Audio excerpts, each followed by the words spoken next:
I'm here on the floor today to talk about an issue that has received a tremendous amount of attention, and rightfully so, over the last few weeks, and it's the outrage of what's happening at the Veterans Administration. Let me start at the outset by saying that while certainly people need to be accountable to this, this should not be, and really is not, a partisan issue.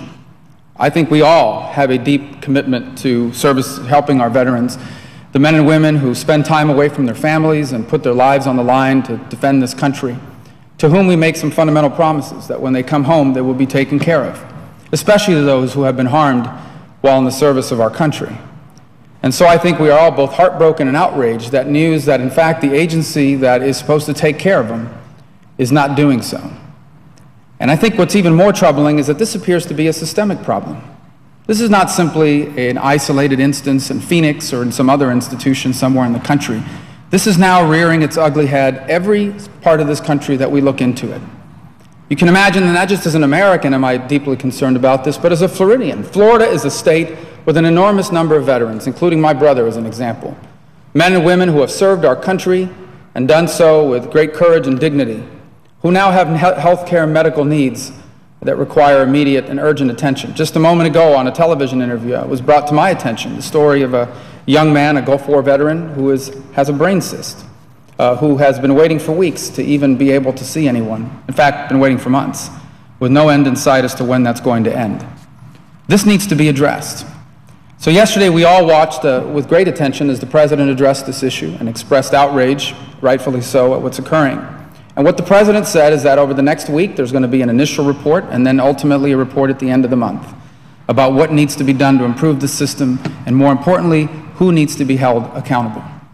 And I think that's critical here, because one of the things that we're learning is not simply that there's a systemic problem in the Veterans Administration, but that there's been a deliberate effort by some within the administration, some within the Veterans Administration, to cover it up or to make things look better than they actually are. And that should trouble us even more, because the immediate reaction when an agency is confronted with a problem should be, we need to fix this. And instead, the reaction by some seems to be, we need to cover this. We need to make this look better than it really is. We need to diminish this. That is completely unacceptable. And people need to be held accountable to this. If in the United States Senate, among the men and women that serve and work here for us, someone was derelict in their duty, they would lose their jobs. If in the private sector someone did not do their job, they would lose that job. In the military chain of command, if a commanding officer of a unit did not do his or her job, they would lose their job. And their superiors would have the ability to immediately discipline them. And so I think many Americans would be shocked to learn that even if the Secretary wanted today to fire executive managers within the agency, he cannot. Instead, he has to institute a long and drawn-out process, leading to this absurd conclusion that you are likelier to receive a bonus or a promotion than you are to have been fired because of mismanagement and dereliction of duty. And that is completely unacceptable. Now, I think one thing we have to remember here is that the enormous and vast majority of the VA's more than 300,000 employees and executives are dedicated and hardworking people. But their department's well-documented reluctance to ensure that leaders are being held accountable for mistakes is not only tarnishing its reputation, it unfortunately is impacting many of these hardworking men and women who are doing their jobs within the agency. And so what I did a few weeks ago, in conjunction with my colleague from Florida, Jeff Miller, is file a bill, and it is a very simple and straightforward bill. Here's what the bill says. The VA Management Accountability Act of 2014 would simply give the VA Secretary the power to fire or demote senior executive service employees based on their performance.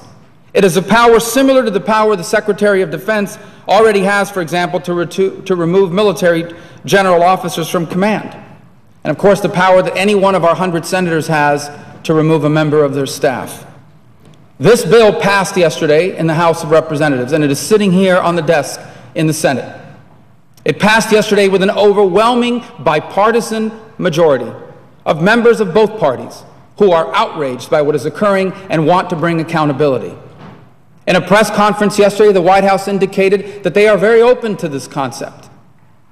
and that in fact they were interacting with leaders on it. We called the White House and asked them about it. They also indicated an openness to it, though they did share they have some concerns. They didn't make any suggested edits to the bill.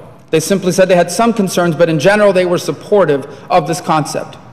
Earlier today in an Appropriations Committee, my colleague from Kansas, Senator Moran, offered this very bill as an amendment, and it was adopted by voice vote without a single objection. And so here's where we stand. I've come to this floor here today to give my colleagues the opportunity to send this to the President before we leave for the Memorial Day recess.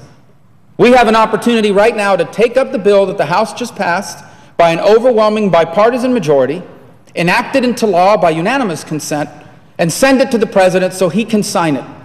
So that a week from now and a month from now, when the results of that investigation come to his desk and that of the Secretary, they can discipline and or fire the people who have not done their jobs and have put our veterans in harm's way with regards to the services the VA is supposed to be offering.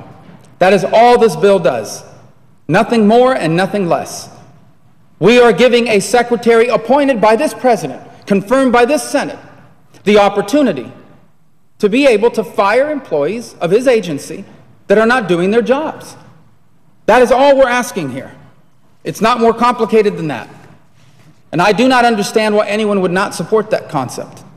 And it's right here for us.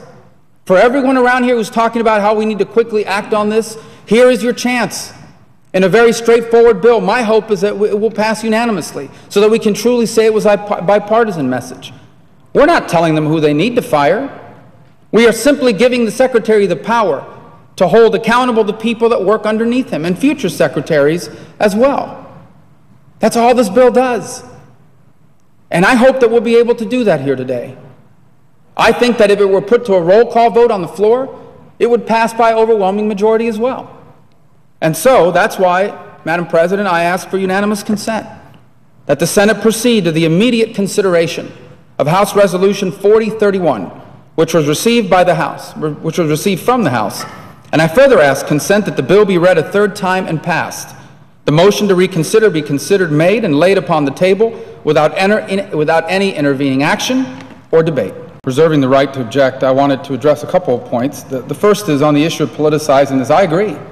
In fact, that's why, for example, I haven't come forward and said, let the Secretary resign. I think sometimes in this process there are times when that's important. There are people that are clearly not doing their job, appointed by the President, and it is our job as overseers of the executive branch and of government to step forward and say that. I've actually said, let's give the Secretary a chance to see what happens here. I may end up asking for his resignation at some point here as more information comes out, but at a minimum, I think he deserves the opportunity, and his successors, whoever that may be, deserve the opportunity to hold the people underneath them accountable. They don't have the power to do that now. Also notice how I came to the floor here today. I've said absolutely nothing in a partisan nature. I'm not claiming that this is a crisis created by Democrats or from another party. On the contrary, I said this is an issue that's had strong bipartisan support in the House, this solution, and strong bipartisan support in the committee today. Now, this issue may become politicized in the sense that it seems that all of the reluctance to move forward on it is coming from one side of the equation, but that does not necessarily have to be. In fact, I would tell you right now that I believe that if this came to a vote, the overwhelming majority of the members of the majority would support this legislation that I've put forward today. Two other points that were raised, that there's been no hearings on this. I would respectfully disagree. There was a hearing on it today.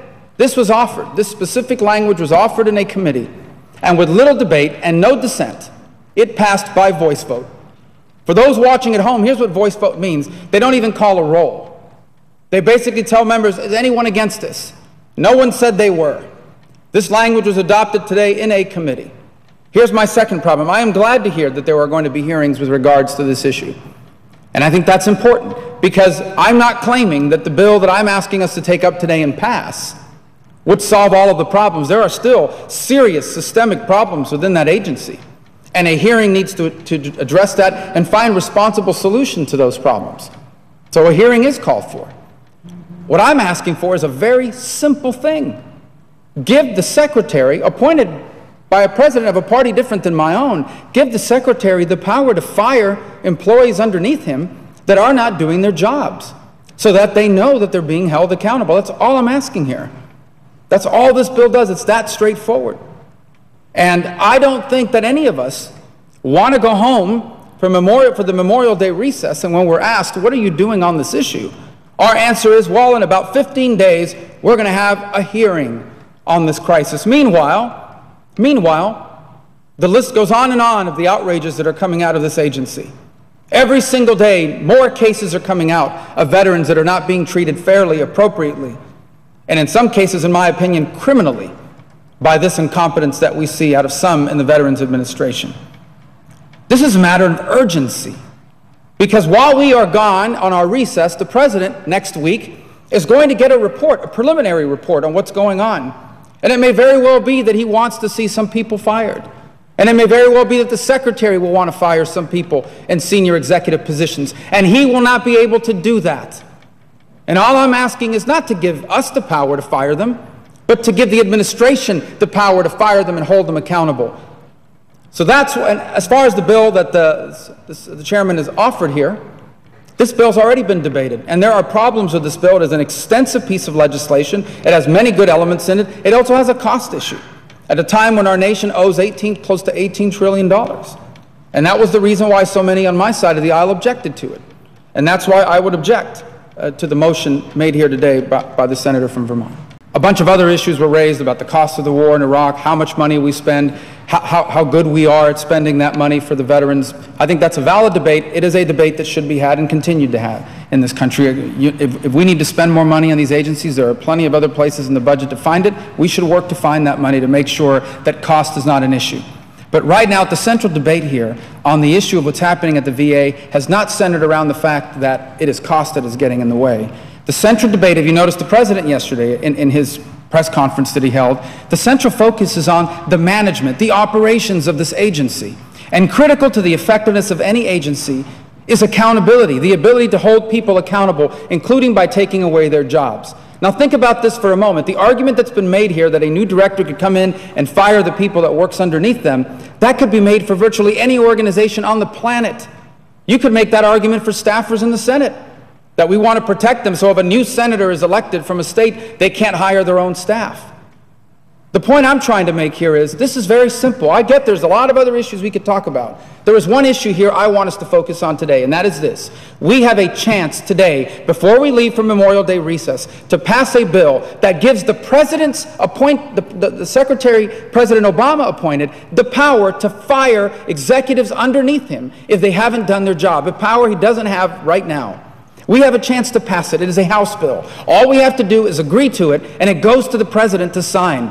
And we can go home and say we have taken an important step in instituting accountability on this important issue the whole country is talking about. And we are walking away from that opportunity.